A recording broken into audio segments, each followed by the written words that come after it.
ಸಾವರ್ಕರ್ಗೆ ಎಲ್ಲ ಭಾಷೆಗಳು ಬರ್ತಿದ್ವು. ವೀರ ಯೋಧ ಸಾವರ್ಕರ್ 18 ಭಾಷೆಯನ್ನು ಮಾತಾಡ್ತಿದ್ರು. ಅವ್ರಿಗೆ ಯಾರೋ ಒಬ್ಬರು ಕೇಳಿದ್ರೆ ಅಂತ, ಸಾವರ್ಕರ್ ಎಷ್ಟು ಭಾಷೆ ಮಾತಾಡ್ತೀರಿ, ಕನ್ನಡನ ಮಾತಾಡಿದ್ರಲ್ರಿ ನೀವು ಅಂದ್ರಂತ. ಕನ್ನಡ ಬರ್ತಿದ್ದಿಲ್ಲ.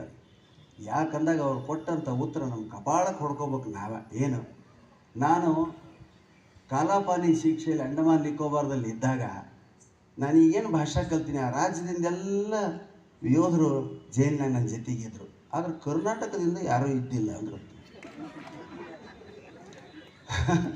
ಇದು ಅಪಮಾನದ ವಿಷಯ ನೋಡಿ. ಹೌದಾ? ಕರ್ನಾಟಕದಿಂದ ಇವತ್ತಿಗೂ ಕೂಡ ಮಿಲಿಟರಿಯಲ್ಲಿ ಸೇರುವವರ ಸಂಖ್ಯೆ ಕಡಿಮೆ ಐತಿ.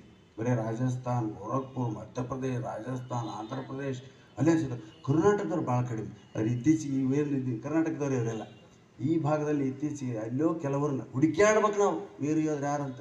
ಕೆಲವು ರಾಜ್ಯಗಳಲ್ಲಿ ಮನೆಗೊಬ್ಬ ಯೋಧನಿದ್ದಾನೆ. ಇಲ್ಲಿ ಮನೆಗೊಬ್ಬ ಸಾಫ್ಟ್ವೇರ್ ಇಂಜಿನಿಯರ್ ಅದನ್ನ, ಮನೆಗೊಬ್ಬರು ಪಾನ್ ಶಾಪ್ ತೆಗೆದ